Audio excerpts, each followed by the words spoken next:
Hey guys, welcome to the Geekcast podcast. My name is Greg St. Clair. Dan Whitehead. Patrick Howard. And today we decided not to do a full podcast since we just did, an hour and 40 minutes? At 1 in the morning. At 1 in the morning at the Batman vs. Superman review. So we're here. It's called dedication. In my room at school. We try to get the logo up there for you, but I think Patrick's fat head's covering most of it. As fat as mean majestic, yes it is fat. Majestic and fat aren't even close to the same word. Chris Farley was kind of majestic. Yeah, there you go. Moving on.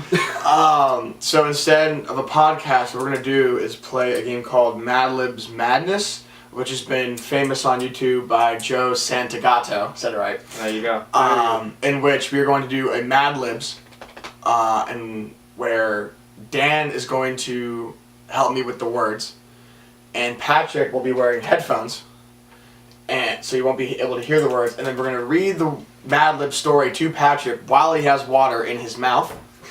And what's interesting about this one is we have superhero Mad Libs. Wait, by the way, if you spit on my camera, I will kill you.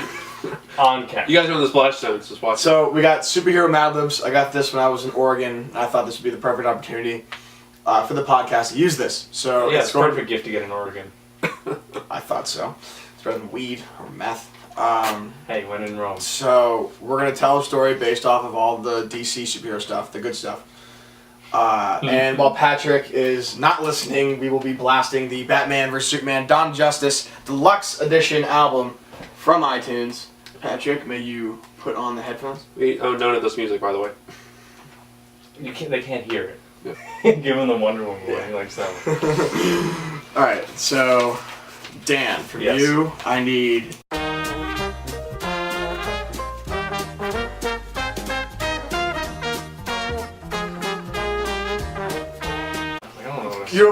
Have you taken an English class? Yeah, but I just kind of write things. I don't think of it as like, I'm writing an adverb. Okay. I'm writing a verb. Oh. Sorry, Patrick, your time is up. Oh, God. Are you ready for this Mad Lib? Yeah. Okay. Let's fucking do it. Please insert water into your mouth. Oh, God. This is going to take forever just for him to get the giggles out. Yeah, Patrick is a strong giggler.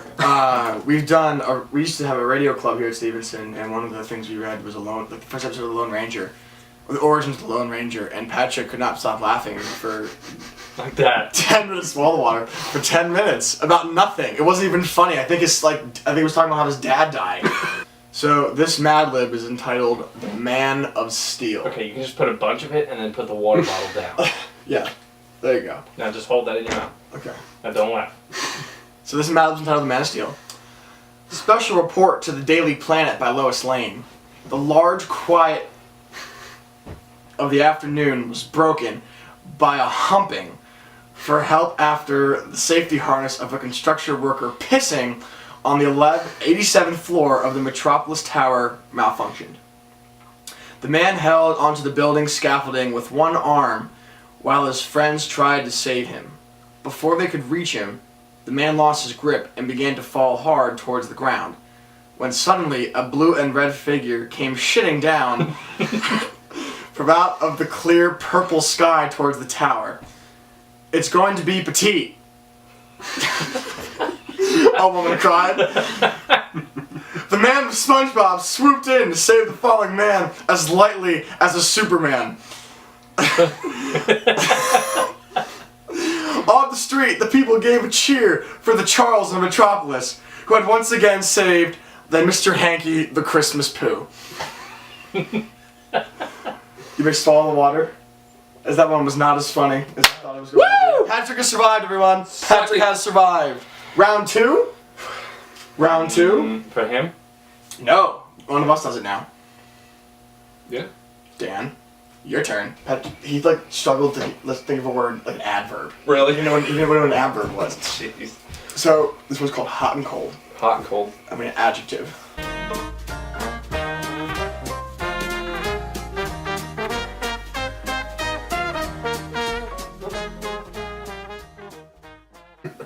Yeah, knowing you, holy crap. I was very impressed with myself. So Patrick finished, and Daniel put the water in your mouth. This story by Patrick Howard is called Hot and Cold. As an alarm began to sound, the Flash flew at steamy speed to discover his Algor. Captain Cold running away from Greg's jewelry store. But just as the fastest platypus alive was about to subdue Captain Cold, another alarm started to shitting. This time, it was caused by Heatwave, who was robbing a Sarah Palin across the street.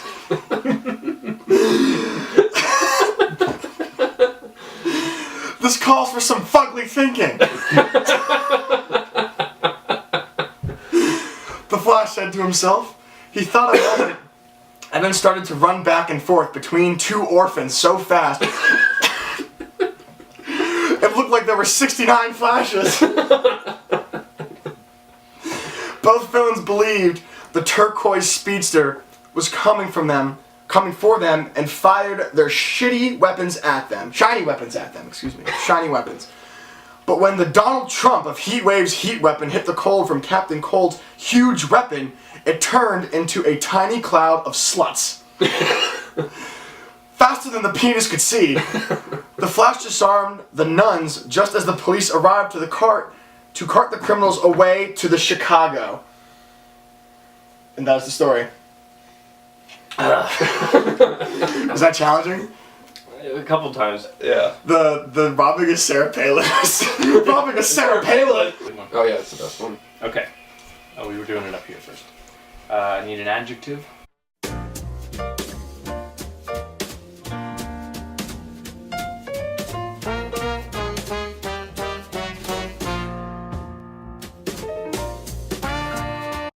Okay. That couldn't be a two-way conversation. You were saying things to me that I couldn't understand.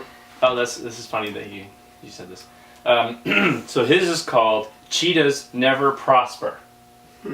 Okay? Oh. Yeah. Ready? Mm-hmm.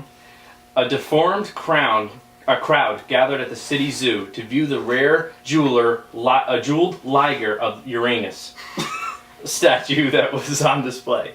Wonder Woman was also in attendance, and her job was to guard the sizzling statue.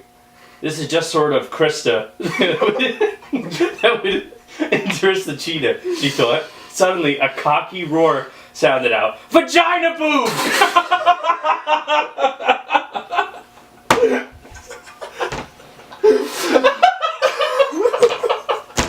Ew. The Amazon Oliver Queen cried. She ran outside to see a jackalope that had escaped from its enclosure sexing at a group of city children. Wonder Woman quickly flung her pink lasso to tame the moist beast.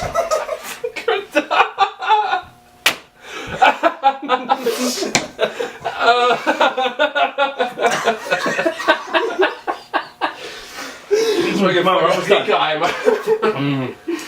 While inside, the cheetah laughed as she pushed her way through the crowd and grabbed the rough statue. While Wonder Woman plays the Dan, I'll make this little pretty my own. But when the cheetah tried to escape with her loot, she found her way blocked by a snarling cheetah at the end of the golden leash, held by none other than Wonder Woman. Oh my god, I got a headache. Woo! Thanks for watching. Thanks for watching. Hope you enjoyed it. Be sure to check us out. Next week we'll probably have another one for you. But other than that, Join us next Geek Time, same Geek Channel.